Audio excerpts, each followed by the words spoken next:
अथ श्री महासरस्वतीस्तवम्। अश्वतर उवाच।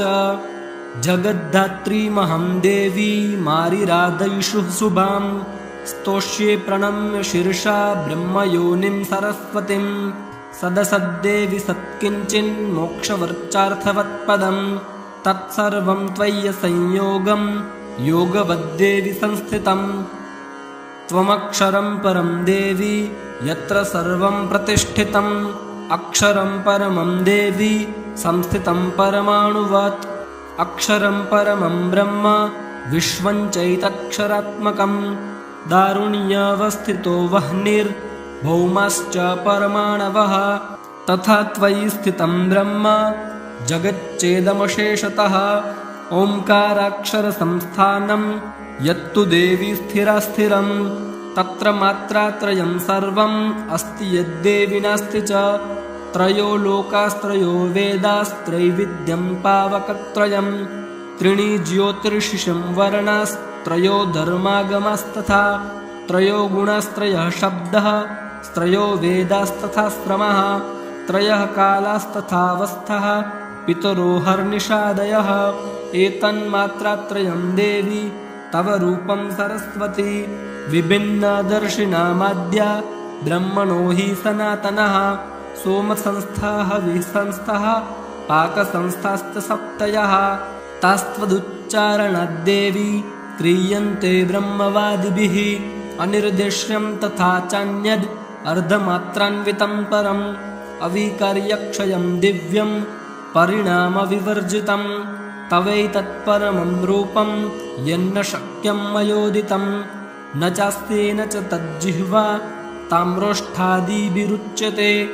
इन्द्रोऽपि वसवो ब्रह्म चन्द्रार्कौ ज्योतिरेव च विश्वावासं विश्वरूपं विश्वेशं परमेश्वरं साङ्ख्यवेदान्तवादोक्तं बहुशाखास्थिरीकृतम् अनादिमध्यनिधनं सदसन्न सदैव यत् एकत्वनेकं नाप्येकं भवभेदस्त्रमाश्रयितम् अनाख्यं षड्गुणाख्यं च वर्गाख्यं त्रिगुणाश्रयं नानाशक्तिमतामेकं शक्तिवैभविकं परं सुखासुखं महासौख्य रूपं त्वयि विभव्यते।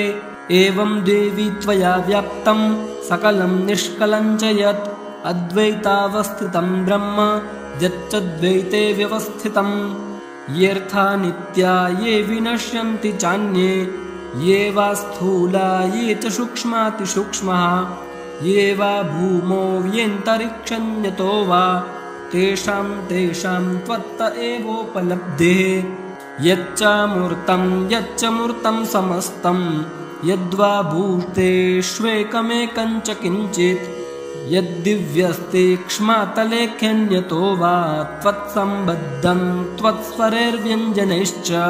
जय जय श्रीमार्कण्डेय पुराणे त्रयोविंशोऽध्यायान्तर्गतं महासरस्वतीस्तवम्। ॐ तत्सत् श्री सरस्वत्यै अर्पणमस्तु। अथ श्री महासरस्वतीस्तवम्। अश्वतर उवाच।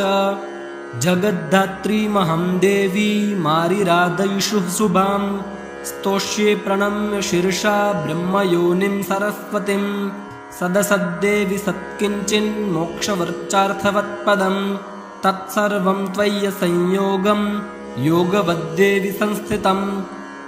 त्वमक्षरं परं देवी यत्र सर्वं प्रतिष्ठितम् अक्षरं परमं देवी संस्थितं परमाणुवत्।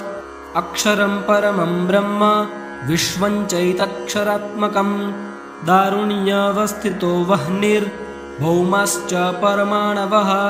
तथा त्वयि स्थितं ब्रह्म जगच्चेदमशेषतः ओंकाराक्षरसंस्थानं यत्तु देवी स्थिरास्थिरं तत्र मात्रात्रयं सर्वम् अस्ति यद्देवि नास्ति च। त्रयो लोकास्त्रयो वेदास्त्रैविध्यं पावकत्रयं त्रीणि ज्योतिर्षिषं वर्णास्त्रयो धर्मागमास्तथा त्रयो गुणास्त्रयः शब्दः त्रयो वेदास्तथा श्रमः त्रयः कालास्तथावस्थः पितरो हर्निषादयः। एतन्मात्रात्रयं देवी तव रूपं सरस्वती विभिन्नदर्शिनामाद्या ब्रह्मणो हि सनातनः सोमसंस्थाः विसंस्थः पाकसंस्थाश्च सप्तयः तास्त्वदुच्चारणाद्देवी क्रियन्ते ब्रह्मवादिभिः अनिर्देश्यं तथा चान्यद् अर्धमात्रान्वितं परम् अविकार्यक्षयं दिव्यं परिणामविवर्जितं तवैतत्परमं रूपं यन्न शक्यं मयोदितं न चास्तेन च तज्जिह्वा ताम्रोष्ठादिभिरुच्यते इन्द्रोऽपि वसवो ब्रह्म चन्द्रार्को ज्योतिरेव च विश्वावासं विश्वरूपं विश्वेशं परमेश्वरं सांख्यवेदान्तवादोक्तं बहुशाखास्थिरीकृतम् अनादिमध्यनिधनं सदसन्न सदैव यत् एकत्वनेकं नाप्येकं भवभेदस्त्रमाश्रयितम् अनाख्यं षड्गुणाख्यं च वर्गाख्यं त्रिगुणाश्रयं नानाशक्तिमतामेकं शक्तिवैभविकं परम् सुखासुखं महासौख्य रूपं त्वयि विभव्यते एवं देवी त्वया व्याप्तं सकलं निष्कलं च यत् अद्वैतावस्थितं ब्रह्म यच्च द्वैते व्यवस्थितं येऽर्था नित्या ये विनश्यन्ति चान्ये ये वा स्थूला ये च सूक्ष्मातिसूक्ष्मः ये वा भूमौ येऽन्तरिक्षन्यतो वा तेषां त्वत्त एवोपलब्धेः यच्च मूर्तं समस्तं यद्वा भूतेष्वेकमेकं च किञ्चित् यद्दिव्यस्तीक्ष्मातलेख्यन्यतो वा त्वत्सम्बद्धं त्वत्स्वरैर्व्यञ्जनैश्च। जय जय श्रीमार्कण्डेय पुराणे त्रयोविंशोऽध्यायान्तर्गतं महासरस्वतीस्तवम्। ॐ तत्सत् श्री सरस्वत्यै अर्पणमस्तु। अथ श्री महासरस्वतीस्तवम्। अश्वतर उवाच जगद्धात्रीमहं देवी मारिराधयिषु शुभां स्तोष्ये प्रणम्य शीर्षा ब्रह्मयोनिं सरस्वतीं सदसद्देवि सत्किञ्चिन्मोक्षवर्चार्थवत्पदं तत्सर्वं त्वय्यसंयोगं योगवद्देवि संस्थितं त्वमक्षरं परं देवी यत्र सर्वं प्रतिष्ठितम् अक्षरं परमं देवी संस्थितं परमाणुवत् अक्षरं परमं ब्रह्म विश्वं चैतक्षरात्मकं दारुण्यावस्थितो वह्निर्भौमाश्च परमाणवः तथा त्वयि स्थितं ब्रह्म जगच्चेदमशेषतः ओंकाराक्षरसंस्थानं यत्तु देवी स्थिरास्थिरं तत्र मात्रात्रयं सर्वम् अस्ति यद्देवि नास्ति च त्रयो लोकास्त्रयो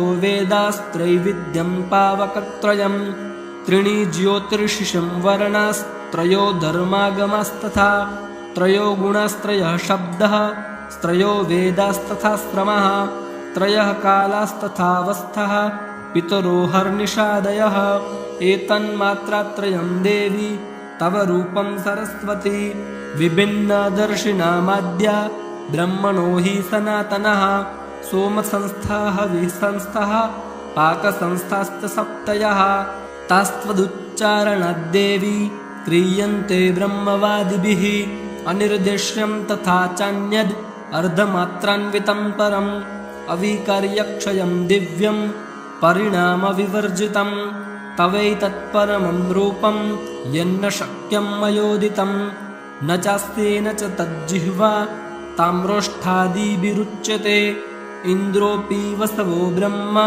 चन्द्रार्को ज्योतिरेव च विश्वावासं विश्वरूपं विश्वेशं परमेश्वरं सांख्यवेदान्तवादोक्तं बहुशाखास्थिरीकृतम् अनादिमध्यनिधनं सदसन्न सदैव यत् एकत्वनेकं नाप्येकं भवभेदस्त्रमाश्रयितम् अनाख्यं षड्गुणाख्यं च वर्गाख्यं त्रिगुणाश्रयं नानाशक्तिमतामेकं शक्तिवैभविकं परं सुखासुखं महासौख्य रूपं त्वयि विभव्यते एवं देवी त्वया व्याप्तं सकलं निष्कलं च यत् अद्वैतावस्थितं ब्रह्म यच्चद्वैते व्यवस्थितं।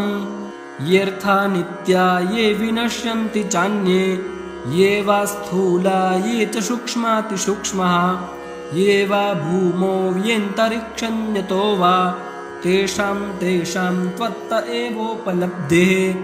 यच्च मूर्तं समस्तं यद्वा भूतेष्वेकमेकं च किञ्चित् यद्दिव्यस्तीक्ष्मातलेख्यन्यतो वा त्वत्सम्बद्धं त्वत्स्वरैर्व्यञ्जनैश्च।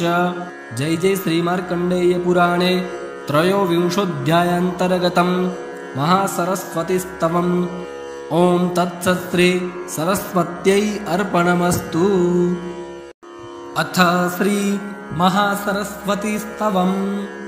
अश्वतर उवाच जगद्धात्रीमहं देवी मारिरादयिषु शुभां स्तोष्ये प्रणम्य शीर्षा ब्रह्मयोनिं सरस्वतीं सदसद्देवि सत्किञ्चिन्मोक्षवर्चार्थवत्पदं तत्सर्वं त्वय्य संयोगं योगवद्देवि संस्थितं।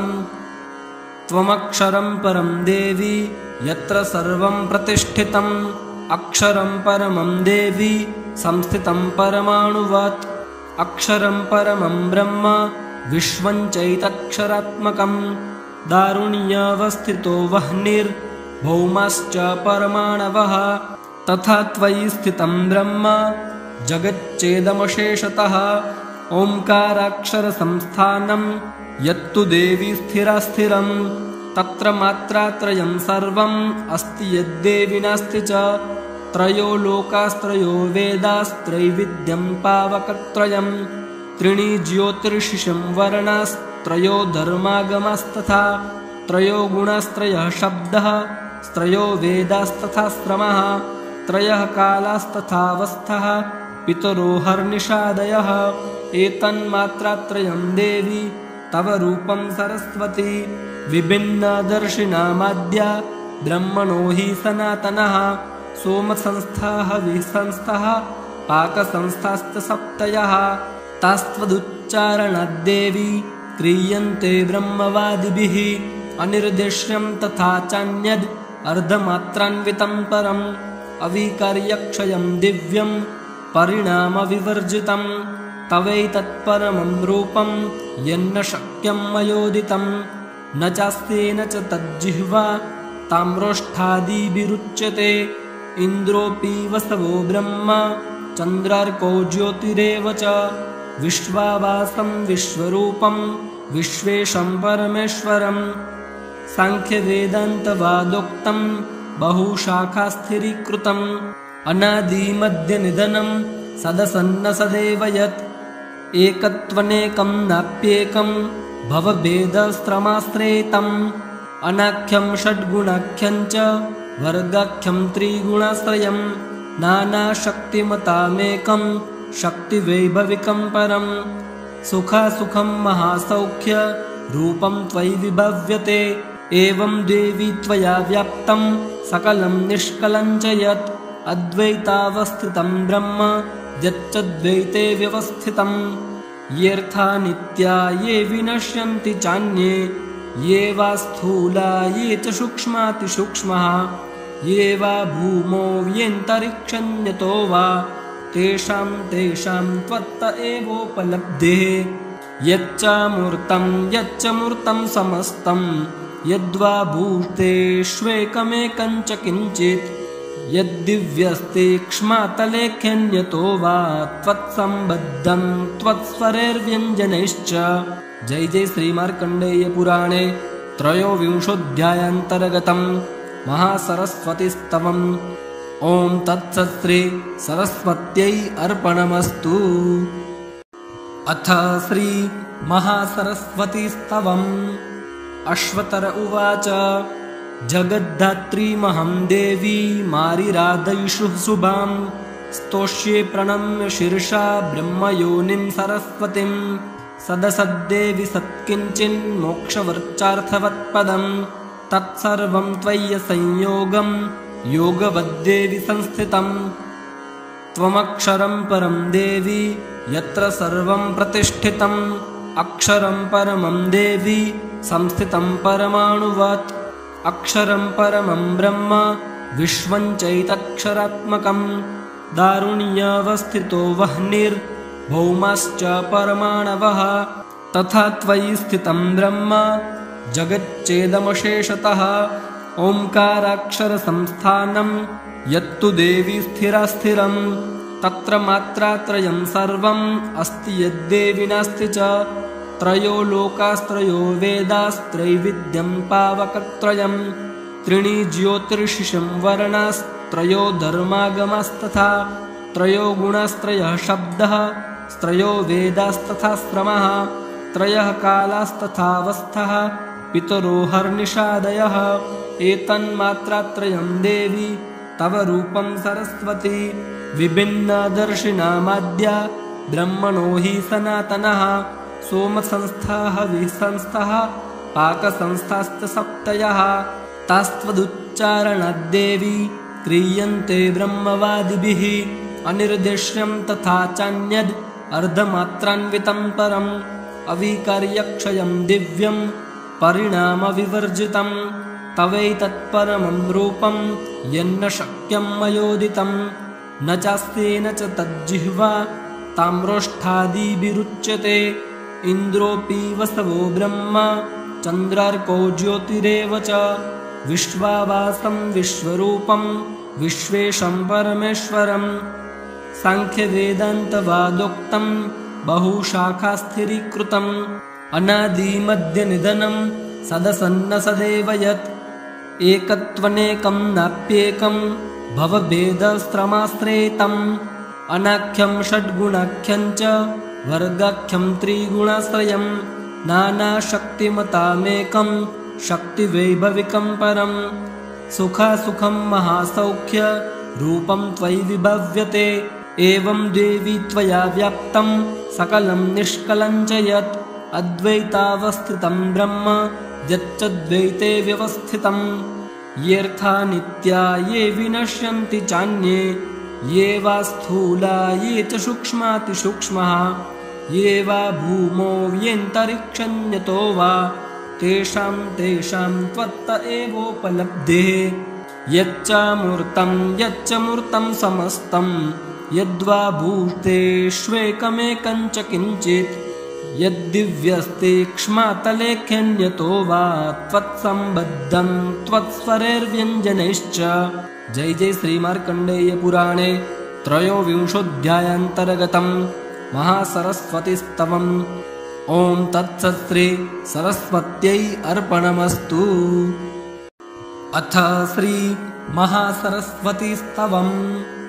अश्वतर उवाच जगद्धात्रीमहं देवी मारिराधयिषु शुभां स्तोष्ये प्रणम्य शीर्षा ब्रह्मयोनिं सरस्वतीं सदसद्देवि सत्किञ्चिन्मोक्षवर्चार्थवत्पदम् तत्सर्वं त्वय्यसंयोगं योगवद्देवि संस्थितम् त्वमक्षरं परं देवी यत्र सर्वं प्रतिष्ठितम् अक्षरं परमं देवी संस्थितं परमाणुवत् अक्षरं परमं ब्रह्म विश्वं चैतक्षरात्मकं दारुण्यावस्थितो वह्निर्भौमाश्च परमाणवः तथा त्वयि स्थितं ब्रह्म जगच्चेदमशेषतः ओंकाराक्षरसंस्थानं यत्तु देवी स्थिरास्थिरं तत्र मात्रात्रयं सर्वम् अस्ति यद्देवि नास्ति च त्रयो लोकास्त्रयो वेदास्त्रैविध्यं पावकत्रयम् त्रीणि ज्योतिर्षिषं वर्णास्त्रयो धर्मागमास्तथा त्रयो गुणास्त्रयः शब्दः त्रयो वेदास्तथा श्रमः त्रयः कालास्तथावस्थः पितरो हर्निषादयः एतन्मात्रात्रयं देवी तव रूपं सरस्वती विभिन्नदर्शिनामाद्या ब्रह्मणो हि सनातनः सोमसंस्थाः विसंस्थः पाकसंस्थाश्च सप्तयः तास्त्वदुच्चारणाद्देवी क्रियन्ते ब्रह्मवादिभिः अनिर्देश्यं तथा चान्यद् अर्धमात्रान्वितं परम् अविकार्यक्षयं दिव्यं परिणामविवर्जितं तवैतत्परमं रूपं यन्न शक्यं मयोदितं न चास्तेन च तज्जिह्वा ताम्रोष्ठादिभिरुच्यते इन्द्रोऽपि वसवो ब्रह्म चन्द्रार्कौ ज्योतिरेव च विश्वावासं विश्वरूपं विश्वेशं परमेश्वरं सांख्यवेदान्तवादोक्तं बहुशाखास्थिरीकृतम् अनादिमध्यनिधनं सदसन्न सदैव यत् एकत्वनेकं नाप्येकं भवभेदस्त्रमाश्रयितम् अनाख्यं षड्गुणाख्यं च वर्गाख्यं त्रिगुणाश्रयं नानाशक्तिमतामेकं शक्तिवैभविकं परं सुखासुखं महासौख्य रूपं त्वयि विभव्यते एवं देवी त्वया व्याप्तं सकलं निष्कलं च यत् अद्वैतावस्थितं ब्रह्म यच्चद्वैते व्यवस्थितं येऽर्था नित्या ये विनश्यन्ति चान्ये ये वा स्थूला ये च सूक्ष्मातिसूक्ष्मः ये वा भूमौ येऽन्तरिक्षन्यतो वा तेषां त्वत्त एवोपलब्धेः यच्च मूर्तं समस्तं यद्वा भूतेष्वेकमेकं च किञ्चित् यद्दिव्यस्तीक्ष्मातलेख्यन्यतो वा त्वत्सम्बद्धं त्वत्स्वरैर्व्यञ्जनैश्च। जय जय श्रीमार्कण्डेय पुराणे त्रयोविंशोऽध्यायान्तर्गतं महासरस्वतीस्तवम्। ॐ तत्सत् श्री सरस्वत्यै अर्पणमस्तु। अथ श्री महासरस्वतीस्तवम्।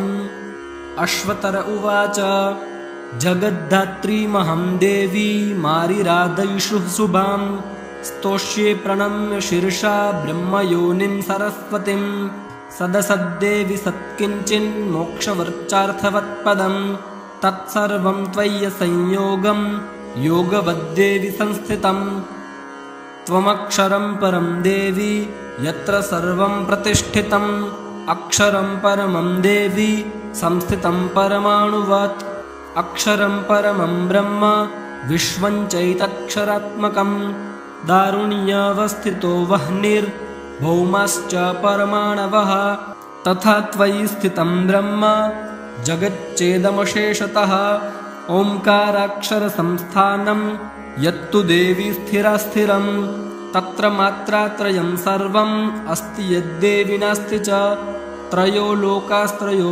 वेदास्त्रैविध्यं पावकत्रयं त्रीणि ज्योतिर्षिषं वर्णास्त्रयो धर्मागमास्तथा त्रयो गुणास्त्रयः शब्दः त्रयो वेदास्तथा श्रमः त्रयः कालास्तथावस्थः पितरो हर्निषादयः एतन्मात्रात्रयं देवी तव रूपं सरस्वती विभिन्नदर्शिनामाद्या ब्रह्मणो हि सनातनः सोमसंस्थाः विसंस्थाः पाकसंस्थाश्च सप्तयः तास्त्वदुच्चारणाद्देवी क्रियन्ते ब्रह्मवादिभिः अनिर्देश्यं तथा चान्यद् अर्धमात्रान्वितं परम् अविकार्यक्षयं दिव्यं परिणामविवर्जितं तवैतत्परमं रूपं यन्न शक्यं मयोदितं न चास्तेन च तज्जिह्वा ताम्रोष्ठादिभिरुच्यते इन्द्रोऽपि वसवो ब्रह्म चन्द्रार्कौ ज्योतिरेव च विश्वावासं विश्वरूपं विश्वेशं परमेश्वरं सांख्यवेदान्तवादोक्तं बहुशाखास्थिरीकृतम् अनादिमध्यनिधनं सदसन्न सदैव यत् एकत्वनेकं नाप्येकं भवभेदस्त्रमाश्रयितम् अनाख्यं षड्गुणाख्यं च वर्गाख्यं त्रिगुणाश्रयं नानाशक्तिमतामेकं शक्तिवैभविकं परं सुखासुखं महासौख्य रूपं त्वयि विभव्यते एवं देवी त्वया व्याप्तं सकलं निष्कलं च यत् अद्वैतावस्थितं ब्रह्म यच्चद्वैते व्यवस्थितं येऽर्था नित्या ये विनश्यन्ति चान्ये ये वा स्थूला ये च सूक्ष्मातिसूक्ष्मः ये वा भूमौ येऽन्तरिक्षन्यतो वा तेषां त्वत्त एवोपलब्धेः यच्च मूर्तं समस्तं यद्वा भूतेष्वेकमेकं च किञ्चित् यद्दिव्यस्तीक्ष्मातलेख्यन्यतो वा त्वत्सम्बद्धं त्वत्स्वरैर्व्यञ्जनैश्च। जय जय श्री मार्कण्डेय पुराणे त्रयोविंशोऽध्यायान्तर्गतं महासरस्वतीस्तवम्। ओं तत्सत् श्री सरस्वत्यै अर्पणमस्तु। अथ श्री महासरस्वतीस्तवम्। अश्वतर उवाच जगद्धात्रीमहं देवी मारिरादयिषु शुभां स्तोष्ये प्रणम्य शीर्षा ब्रह्मयोनिं सरस्वतीं सदसद्देवि सत्किञ्चिन्मोक्षवर्चार्थवत्पदं तत्सर्वं त्वय्यसंयोगं योगवद्देवि संस्थितं त्वमक्षरं परं देवी यत्र सर्वं प्रतिष्ठितम् अक्षरं परमं देवी संस्थितं परमाणुवत् अक्षरं परमं ब्रह्म विश्वं चैतक्षरात्मकं दारुण्यावस्थितो वह्निर्भौमाश्च परमाणवः तथा त्वयि स्थितं ब्रह्म जगच्चेदमशेषतः ओंकाराक्षरसंस्थानं यत्तु देवी स्थिरास्थिरं तत्र मात्रात्रयं सर्वम् अस्ति यद्देवि नास्ति च त्रयो लोकास्त्रयो वेदास्त्रैविध्यं पावकत्रयं त्रीणि ज्योतिर्षिषं वर्णास्त्रयो धर्मागमास्तथा त्रयो गुणास्त्रयः शब्दः त्रयो वेदास्तथा श्रमः त्रयः कालास्तथावस्थः पितरो हर्निषादयः एतन्मात्रात्रयं देवी तव रूपं सरस्वती विभिन्नदर्शिनामाद्या ब्रह्मणो हि सनातनः सोमसंस्थाः विसंस्थाः पाकसंस्थाश्च सप्तयः तास्त्वदुच्चारणाद्देवी क्रियन्ते ब्रह्मवादिभिः अनिर्देश्यं तथा चान्यद् अर्धमात्रान्वितं परम् अविकार्यक्षयं दिव्यं परिणामविवर्जितं तवैतत्परमं रूपं यन्न शक्यं मयोदितं न चास्तेन च तज्जिह्वा ताम्रोष्ठादिभिरुच्यते इन्द्रोऽपि वसवो ब्रह्म चन्द्रार्कौ ज्योतिरेव च विश्वावासं विश्वरूपं विश्वेशं परमेश्वरं साङ्ख्यवेदान्तवादोक्तं बहुशाखास्थिरीकृतम् अनादिमध्यनिधनं सदसन्न सदैव यत् एकत्वनेकं नाप्येकं भवभेदस्त्रमाश्रयितम् अनाख्यं षड्गुणाख्यं च वर्गाख्यं त्रिगुणाश्रयं नानाशक्तिमतामेकं शक्तिवैभविकं परं सुखासुखं महासौख्य रूपं त्वयि विभव्यते एवं देवी त्वया व्याप्तं सकलं निष्कलं च यत् अद्वैतावस्थितं ब्रह्म यच्चद्वैते व्यवस्थितं येऽर्था नित्या ये विनश्यन्ति चान्ये ये वा स्थूला ये च सूक्ष्मातिसूक्ष्मः ये वा भूमौ येऽन्तरिक्षन्यतो वा तेषां त्वत्त एवोपलब्धेः यच्च मूर्तं समस्तं यद्वा भूतेष्वेकमेकं च किञ्चित् यद्दिव्यस्तीक्ष्मातलेख्यन्यतो वा त्वत्सम्बद्धं त्वत्स्वरैर्व्यञ्जनैश्च। जय जय श्री मार्कण्डेय पुराणे त्रयोविंशोऽध्यायान्तर्गतं महासरस्वतीस्तवम्। ओं तत्सत् श्री सरस्वत्यै अर्पणमस्तु। अथ श्री महासरस्वतीस्तवम्। अश्वतर उवाच जगद्धात्रीमहं देवी मारिरादयिषु शुभां स्तोष्ये प्रणम्य शीर्षा ब्रह्मयोनिं सरस्वतीं सदसद्देवि सत्किञ्चिन्मोक्षवर्चार्थवत्पदं तत्सर्वं त्वय्यसंयोगं योगवद्देवि संस्थितं त्वमक्षरं परं देवी यत्र सर्वं प्रतिष्ठितम् अक्षरं परमं देवी संस्थितं परमाणुवत् अक्षरं परमं ब्रह्म विश्वं चैतक्षरात्मकं दारुण्यावस्थितो वह्निर्भौमाश्च परमाणवः तथा त्वयि स्थितं ब्रह्म जगच्चेदमशेषतः ओंकाराक्षरसंस्थानं यत्तु देवी स्थिरास्थिरं तत्र मात्रात्रयं सर्वम् अस्ति यद्देवि नास्ति च। त्रयो लोकास्त्रयो वेदास्त्रैविध्यं पावकत्रयं। त्रीणि ज्योतिर्षिषं वर्णास्त्रयो धर्मागमस्तथा।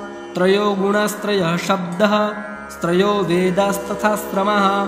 त्रयः कालास्तथावस्थः पितरो हर्निषादयः। एतन्मात्रात्रयं देवी तव रूपं सरस्वती। विभिन्नदर्शिनामाद्या ब्रह्मणो हि सनातनः। सोमसंस्थाः विसंस्थः पाकसंस्थाश्च सप्तयः। तास्त्वदुच्चारणाद्देवी क्रियन्ते ब्रह्मवादिभिः। अनिर्देश्यं तथा चान्यद् अर्धमात्रान्वितं परम्। अविकार्यक्षयं दिव्यं परिणामविवर्जितं।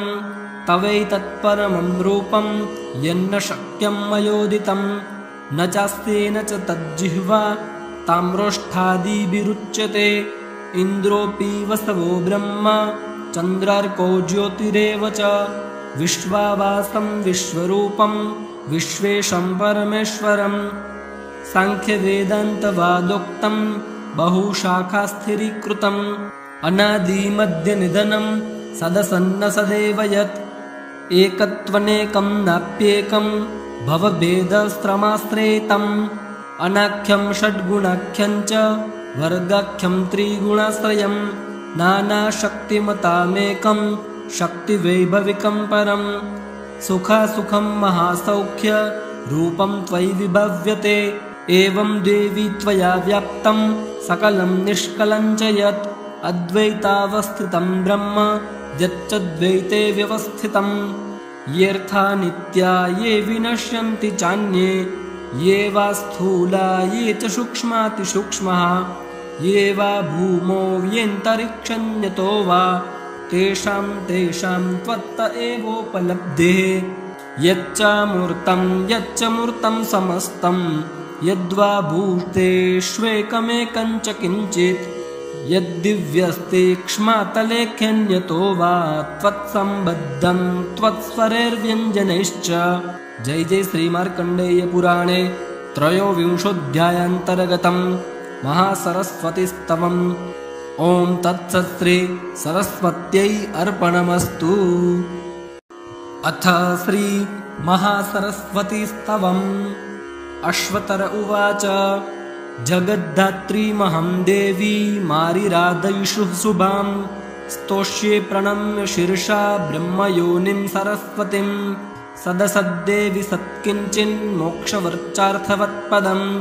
तत्सर्वं त्वय्यसंयोगं योगवद्देवि संस्थितं। त्वमक्षरं परं देवी यत्र सर्वं प्रतिष्ठितम्। अक्षरं परमं देवी संस्थितं परमाणुवत्। अक्षरं परमं ब्रह्म विश्वं चैतक्षरात्मकम्। दारुण्यावस्थितो वह्निर्भौमाश्च परमाणवः। तथा त्वयि स्थितं ब्रह्म जगच्चेदमशेषतः। ओङ्काराक्षरसंस्थानं यत्तु देवी स्थिरास्थिरं। तत्र मात्रात्रयं सर्वम् अस्ति यद्देवि नास्ति च। त्रयो लोकास्त्रयो वेदास्त्रैविध्यं पावकत्रयं। त्रीणि ज्योतिर्षिषं वर्णास्त्रयो धर्मागमस्तथा। त्रयो गुणास्त्रयः शब्दः स्त्रयो वेदास्तथा श्रमः। त्रयः कालास्तथावस्थः पितरो हर्निषादयः। एतन्मात्रात्रयं देवी तव रूपं सरस्वती। विभिन्नदर्शिनामाद्या ब्रह्मणो हि सनातनः। सोमसंस्थाः विसंस्थः पाकसंस्थाश्च सप्तयः। तास्त्वदुच्चारणाद्देवी क्रियन्ते ब्रह्मवादिभिः। अनिर्देश्यं तथा चान्यद् अर्धमात्रान्वितं परम्। अविकार्यक्षयं दिव्यं परिणामविवर्जितं। तवैतत्परमं रूपं यन्न शक्यं मयोदितं। न चास्तेन च तज्जिह्वा ताम्रोष्ठादिभिरुच्यते। इन्द्रोऽपि वसवो ब्रह्म चन्द्रार्कौ ज्योतिरेव च। विश्वावासं विश्वरूपं विश्वेशं परमेश्वरम्। साङ्ख्यवेदान्तवादोक्तं बहुशाखास्थिरीकृतम्। अनादिमध्यनिधनं सदसन्न सदेव यत् एकत्वनेकं नाप्येकं भवभेदस्त्रमाश्रयितम् अनाख्यं षड्गुणाख्यं च वर्गाख्यं त्रिगुणाश्रयम् नानाशक्तिमतामेकं शक्तिवैभविकं परम् सुखासुखं महासौख्य रूपं त्वयि विभव्यते एवं देवी त्वया व्याप्तं सकलं निष्कलं च यत् अद्वैतावस्थितं ब्रह्म यच्चद्वैते व्यवस्थितम् येऽर्था नित्या ये विनश्यन्ति चान्ये ये वा स्थूला ये च सूक्ष्मातिसूक्ष्मः ये वा भूमौ येऽन्तरिक्षन्यतो वा तेषां त्वत्त एवोपलब्धेः यच्च मूर्तं समस्तं यद्वा भूतेष्वेकमेकं च किञ्चित् यद्दिव्यस्तीक्ष्मातलेख्यन्यतो वा त्वत्सम्बद्धं त्वत्स्वरैर्व्यञ्जनैश्च। जय जय श्रीमार्कण्डेय पुराणे त्रयोविंशोऽध्यायान्तर्गतं महासरस्वतीस्तवम्। ओं तत्सत् श्री सरस्वत्यै अर्पणमस्तु। अथ श्री महासरस्वतीस्तवम्। अश्वतर उवाच जगद्धात्रीमहं देवी मारिरादयिषु शुभां स्तोष्ये प्रणम्य शीर्षा ब्रह्मयोनिं सरस्वतीं सदसद्देवि सत्किञ्चिन्मोक्षवर्चार्थवत्पदं तत्सर्वं त्वय्यसंयोगं योगवद्देवि संस्थितं त्वमक्षरं परं देवी यत्र सर्वं प्रतिष्ठितम् अक्षरं परमं देवी संस्थितं परमाणुवत् अक्षरं परमं ब्रह्म विश्वं चैतक्षरात्मकं दारुण्यावस्थितो वह्निर्भौमाश्च परमाणवः तथा त्वयि स्थितं ब्रह्म जगच्चेदमशेषतः ओंकाराक्षरसंस्थानं यत्तु देवी स्थिरास्थिरं तत्र मात्रात्रयं सर्वम् अस्ति यद्देवि नास्ति च त्रयो लोकास्त्रयो वेदास्त्रैविध्यं पावकत्रयं त्रीणि ज्योतिर्षिषं वर्णास्त्रयो धर्मागमास्तथा त्रयो गुणास्त्रयः शब्दः त्रयो वेदास्तथा श्रमः त्रयः कालास्तथावस्थः पितरो हर्निषादयः एतन्मात्रात्रयं देवी तव रूपं सरस्वती विभिन्नदर्शिनामाद्या ब्रह्मणो हि सनातनः सोमसंस्थाः विसंस्थाः पाकसंस्थाश्च सप्तयः तास्त्वदुच्चारणाद्देवी क्रियन्ते ब्रह्मवादिभिः अनिर्देश्यं तथा चान्यद् अर्धमात्रान्वितं परम् अविकार्यक्षयं दिव्यं परिणामविवर्जितं तवैतत्परमं रूपं यन्न शक्यं मयोदितं न चास्तेन च तज्जिह्वा ताम्रोष्ठादिभिरुच्यते इन्द्रोऽपि वसवो ब्रह्म चन्द्रार्कौ ज्योतिरेव च विश्वावासं विश्वरूपं विश्वेशं परमेश्वरं साङ्ख्यवेदान्तवादोक्तं बहुशाखास्थिरीकृतम् अनादिमध्यनिधनं सदसन्न सदेव यत् एकत्वनेकं नाप्येकं भवभेदस्त्रमाश्रयितम् अनाख्यं षड्गुणाख्यं च वर्गाख्यं त्रिगुणाश्रयम् नानाशक्तिमतामेकं शक्तिवैभविकं परम् सुखासुखं महासौख्य रूपं त्वयि विभव्यते एवं देवी त्वया व्याप्तं सकलं निष्कलं च यत् अद्वैतावस्थितं ब्रह्म यच्चद्वैते व्यवस्थितं येऽर्था नित्या ये विनश्यन्ति चान्ये ये वा स्थूला ये च सूक्ष्मातिसूक्ष्मः ये वा भूमौ येऽन्तरिक्षन्यतो वा तेषां त्वत्त एवोपलब्धेः यच्च मूर्तं समस्तं यद्वा भूतेष्वेकमेकं च किञ्चित् यद्दिव्यस्तीक्ष्मातलेख्यन्यतो वा त्वत्सम्बद्धं त्वत्स्वरैर्व्यञ्जनैश्च। जय जय श्रीमार्कण्डेय पुराणे त्रयोविंशोऽध्यायान्तर्गतं महासरस्वतीस्तवम्। ओं तत्सत् श्री सरस्वत्यै अर्पणमस्तु।